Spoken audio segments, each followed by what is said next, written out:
गुनाहों में जो लज्जत होती है, खूब समझ लो, अल्लाह ताला हम सबको तौफीक अता फरमाए। गुनाहों में जो लज्जत होती है उसकी मिसाल हजरत हकीम उम्मत फरमाते हैं, उसकी मिसाल है जैसे खुजाने में लज्जत आती है। खारिश हो जाए तो खुजाने में लज्जत आती है कि नहीं है? यहां तक कि लोगों ने कह दिया कि मजा या तो खाज में या राज में दो चीजों में मजा है, एक खाज में एक राज में। तो अगर जब आदमी को खारिश होती है, खुजाने में कितना मजा आता है, लेकिन आखिरकार क्या होता है? जख्म हो जाएगा नहीं। लेकिन जिस वक्त लज्जत आ रही होती है उसके उस वक्त हाथ रुकता भी नहीं कि भाई रोक ले हाथ को, मजा इतना आ रहा है।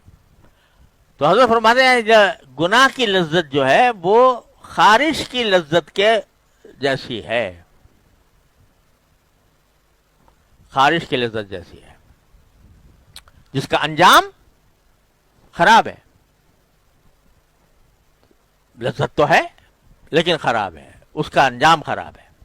ऐसी गुनाह की ख्वाहिश जो है, गुनाह की तलब, ये भी एक जबरदस्त लज्जत महसूस होती है गुनाह के अंदर, लेकिन अंजाम उसका खराब आखिरत में तो है ही। ये तो तयशुदा बात है, गुनाह का अंजाम आखिरत में खराब है, ये तो बिल्कुल तयशुदा है, इसमें कोई शक व शुबे की गुंजाइश नहीं है। और कोई इस्तिस्ना नहीं है इल्ला ये कि अल्लाह ताला किसी पर रहम फरमा दे। लेकिन दुनिया के अंदर भी ये गुनाह की लज्जत बिल आखिर एक जुल्मत पैदा करती है। मजलिस में बैठे हैं, गीबत हो रही है किसी की, अब गीबत यानी बुराई हो रही है कि फला में ये खराबी है, फला में ये खराबी है, फला में ये खराबी है, उसका मजाक उड़ाया जा रहा है, उसकी तौहीन की जा रही है। अब शैतान ने और नफ्स ने इस गपशप में भी लज्जत रख दी।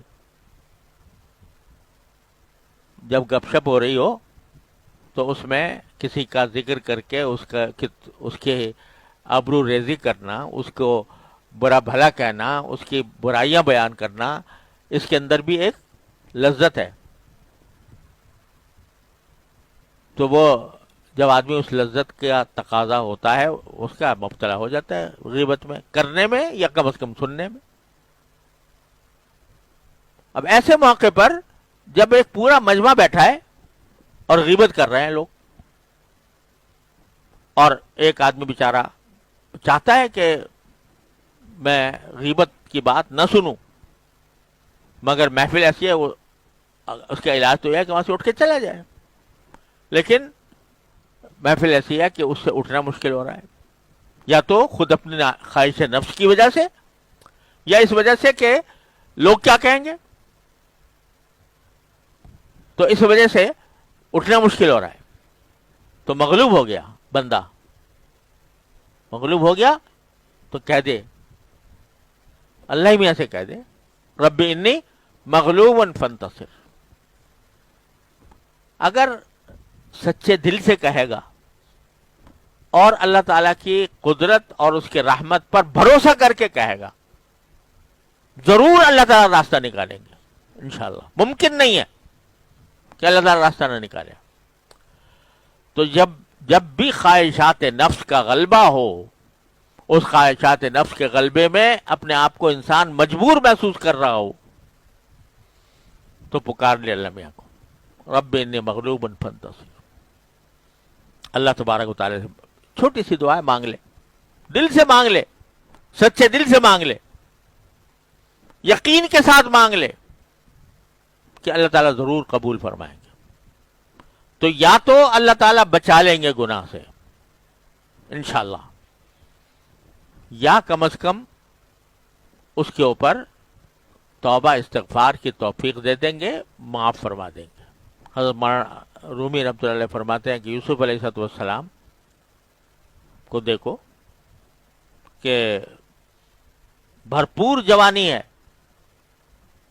और ایسی دعوت مل رہی ہے، خلوت ہے، تنہائی ہے، دروازے بند ہیں، تالے پڑے ہوئے ہیں.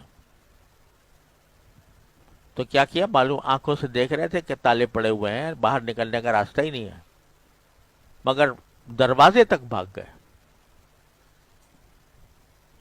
اور پکار لیا اللہ کو، یا اللہ میرے بس میں اتنا ہی تھا، باقی بچانا آپ کا کام ہے. اللہ اللہ تو اگر آپ اپنی رحمت سے میری مدد نہیں فرمائیں گے تو اصبو الیہن واکم من الجاہلین، تو میں خود بھی مائل ہو جاؤں گا ان کی طرف اور جاہلوں میں بن جاؤں گا. مانگا مگر دروازے تک جا کر مانگا. تمہارا رومی فرماتے ہیں کہ گرچہ رکھنا نہیں اس عالم را پدید، خیرہ یوسف وار می باید دوید. اگرچہ تمہیں کوئی رکھنا نظر نہیں آ رہا، باہر نکلنے کا راستہ نظر نہیں آ رہا، لیکن کم از کم یوسف کی طرح، یوسف علیہ السلام کی طرح بھاگ تو جاؤ دروازے تک. دیکھو پھر دروازے کون کھولتا ہے. گرچہ رکھنا نہیں اس عالم را پدید، خیرہ یوسف وار می باید دوید، یعنی یوسف علیہ السلام کی طرح بھاگ کے جانا چاہیے جتنا ہو سکے. تو جب بھی ایسی صورتحال پیدا ہو جس میں آدمی اپنے آپ کو مجبور پا رہا ہو کہ بھئی کہیں مجھ سے گناہ سرزد نہ ہو جائے، تو یہ چھوٹی سی دعا ہے، یاد کر لو، رب انی مغلوب فانتصر، اے میرے پروردگار میں مغلوب ہوں، مجھے مدد فرما میری. تو یہ ہے تو چھوٹی سی 2-3 لفظ کی، لیکن میں نے کہا کائنات پوشیدہ ہے اس میں کائنات پوشیدہ ہے. مغلوبیت چاہے جسمانی ہو، چاہے روحانی ہو، چاہے دنیاوی ہو، چاہے اخروی ہو، جیسی بھی مغلوبیت ہو، کوئی دوسرا غالب آ رہا ہے تو یہ مانگ لو اور مانگتے رہو. یہ نہیں کہ ایک مرتبہ مانگ کے فارغ ہو گئے، مانگتے رہو، منگتے بن جاؤ. پھر دیکھو اللہ تبارک و تعالیٰ کس طرح دروازے کھولتے ہیں. کھولیں گے اور ضرور کھولیں گے انشاءاللہ. اور انشاءاللہ جب پیشی ہوگی تو کم از کم تم یہ کہہ سکو کہ یا اللہ میں نے آپ سے مانگا تھا، میں نے آپ سے مانگا تھا، کوشش بھی کی تھی اور مانگا بھی تھا. تو پھر کیا وہ کچھ دشمنی ہے تمہارے ساتھ اللہ میاں کو کہ پھر بھی تمہیں جہنم میں ڈال دیں گے؟ کوئی دشمنی ہے؟ وہ انشاءاللہ رحم فرمائیں گے.